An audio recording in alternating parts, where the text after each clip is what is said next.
Hello friends, इस video में हम लोग पैनक्रियाज यानी कि अग्न्याशय को डिस्कस करने वाले हैं।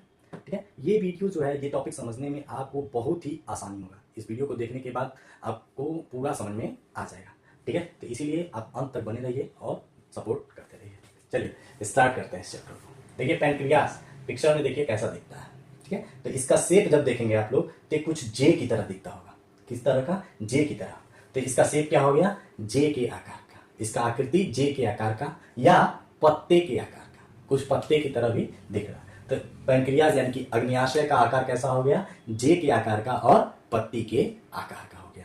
ठीक है, इसके कलर की बात करें तो इसका कलर जो है पिंकिश ग्रे कलर का होता है, पिंकिश ग्रे कलर का या क्रीम कलर का। इसके वजन की बात करें तो इसका वजन देखिए कहीं कहीं पे आपको 70 ग्राम देखने को मिलेगा, कहीं पे 80 ग्राम देखने को मिलेगा। तो मान लेते हैं एवरेजन 70 से 100 ग्राम तक, ठीक है, हो सकता है। क्लियर? इसकी लंबाई की बात करें तो 12 से 15 सेंटीमीटर तक इसकी लंबाई होता है। इतना क्लियर है? क्या देखें कि पैनक्रियाज का शेप जो होता है वो जे शेप का होता है और लीफ शेप का होता है, यानी कि पत्ते के आकृति जैसा होता है। इसका कलर पिंकिश ग्रे कलर का। ठीक, इसका वजन लगभग 70 से 100 ग्राम तक, 70 से 100 ग्राम। इसकी लंबाई 12 से 15 ग्राम तक। क्लियर? यहां तक क्लियर? अच्छा, अब देखिए इसके स्ट्रक्चर और इसके लोकेशन और स्ट्रक्चर की बात करते हैं। तो इसका लोकेशन जो होगा हमारी बॉडी के इस हिस्से में पाया जाएगा। कहां पे? इस हिस्से में। आप लोग देख रहे होंगे कि हमारा जो पेट है, ठीक है, उसके ऊपरी हिस्से में लेफ्ट साइड में है, लेफ्ट साइड में है। ये जो होगा आपके स्टोमक यानी कि अमाशय के पीछे पाया जाता है, अमाशय के पीछे होता है। ठीक है, इसके 3 पार्ट होंगे। कितने पार्ट होंगे? 3 पार्ट होंगे। हेड हो गया, बॉडी हो गया और टेल हो गया। हेड हो गया, बॉडी हो गया, टेल हो गया। अब देखिए कहीं कहीं पे 5 पार्ट भी कर देता है, नेक बना देता है और यहां से जो मुड़ा हुआ है वहां से कट करके एक इधर इसका वो 5वां पार्ट हो जाता है। लेकिन आप लोग मेनली जानेंगे 3 पार्ट होते हैं, हेड वाला और बॉडी और टेल। देखिए हेड वाला पार्ट जो होता है वो अमाशय के पीछे होता है, यानी कि स्टोमक के पीछे होता है, और टेल वाले पार्ट के पीछे जो होता है हमारा लेफ्ट किडनी होता है। टेल वाले पार्ट के पीछे लेफ्ट किडनी होता है। ठीक है, और टेल वाले पार्ट से इधर जुड़ा होता है हमारा स्प्लीन यानी कि प्लीहा, जिसको हम लोग आरबीसी का कब्रगाह बोलते हैं, आरबीसी का कब्रिस्तान बोलते हैं। क्लियर है इतना? तो क्या देखें कि हमारी जो पैनक्रियाज के पार्ट हेड हो गया, बॉडी हो गया और टेल हो गया। टेल से कौन सटा रहेगा?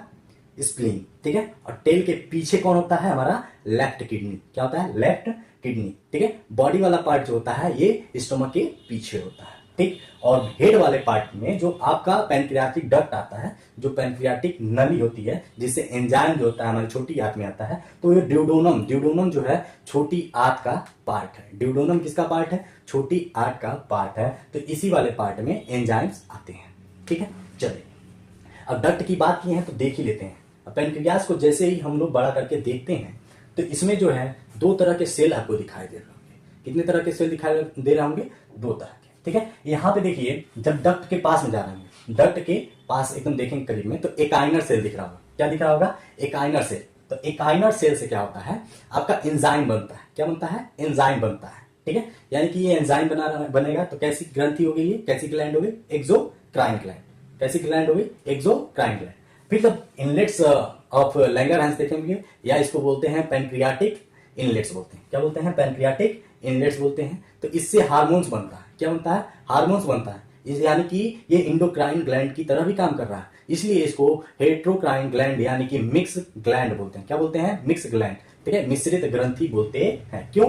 क्योंकि ये एंजाइम और हार्मोन्स दोनों बना रहा है। ठीक है, जो ग्रंथि जो है एंजाइम बनाता है उसको बोलते हैं बहिस्रावी ग्रंथि यानी कि एक्सोक्राइन ग्लैंड, और जो ग्रंथि जो है केवल हार्मोन्स बनाता है उसको बोलते हैं इंडोक्राइन ग्लैंड। तो ये दोनों बना रहा है, यानी कि क्या है? मिश्र ग्रंथि है।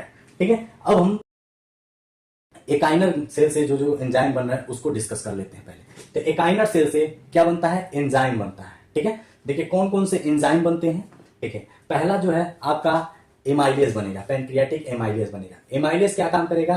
देखिए ये कार्बोहाइड्रेट, जहां भी एमाइलेज नाम आ जाए समझिए कार्बोहाइड्रेट का पाचन करेगा।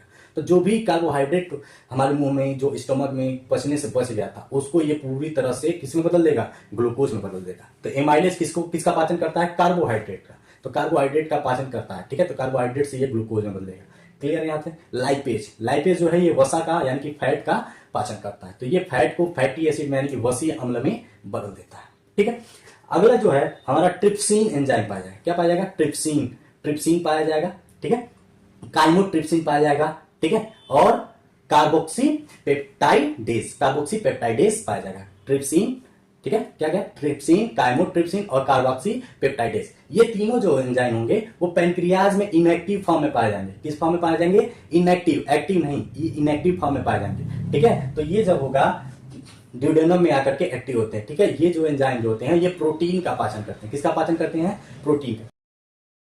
ये एंजाइम जो होंगे पैनक्रियाज में खाना तो जाता नहीं है, आप लोग इतना जानते हैं, पैनक्रियाज में खाना जाता नहीं है। तो जो स्टोमक से खाना स्मॉल इंटेस्टाइन में रहेगा वो उस खाना को पचाने का काम करेंगे। तो ये एंजाइम पैनक्रियाज में बन गए तो ये किसके थ्रू जाते हैं? जो पैनक्रियाटिक डक्ट है, देखिए यहाँ पैनक्रियाटिक डक्ट है, ठीक है, इसके थ्रू जो है ये ड्यूडेनम में जाते हैं। ड्यूडेनम किसका हिस्सा है? छोटी आंत का। छोटी आंत में खाना रहता है, इसको पूरी तरह से पचाने का काम करते हैं। आप लोग जानते हैं कि छोटी आंत में जो है खाना पूरी तरह से पच जाता है, ठीक है, क्लियर। अब आते हैं इंडोक्राइन फंक्शन की तरफ। इसके इंडोक्राइन मतलब अंतःस्रावी कार्य के।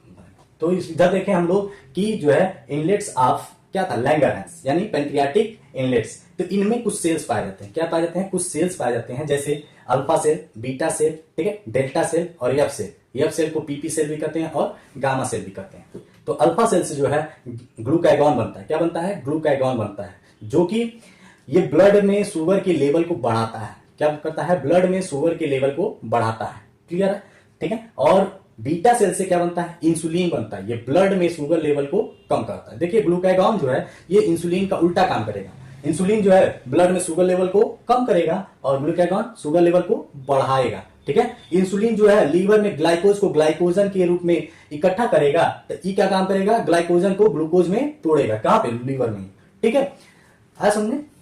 चलिए आगे देखते हैं। डेल्टा सेल जो है आपका सोमैटोस्टैटिन नाम के हार्मोन्स को स्रावित करता है। अब ये सोमैटोस्टैटिन क्या काम करता है? जो बीटा सेल जो है बहुत ज्यादा इंसुलिन स्रावित कर देगा तो इसको कंट्रोल करेगा, ठीक है। जब अल्फा सेल ग्लूकागॉन बहुत ज्यादा काम करने लगेगा तो इसको कंट्रोल करेगा। तो ये इंसुलिन और ग्लूकागॉन को कंट्रोल करने का काम करता है। सोमैटोस्टैटिन किस सेल से बनेगा? डेल्टा सेल से बनेगा। ये क्या काम करता है? इंसुलिन और ग्लूकागॉन को क्या करता है?